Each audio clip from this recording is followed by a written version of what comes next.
Karachi university के करीब highest गाड़ी में धमाका।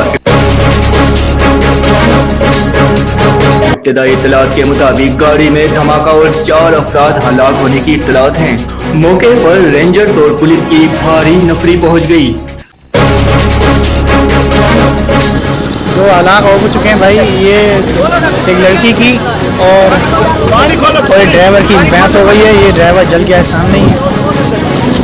Suhail Ibrahim, young TV star news, Karachi.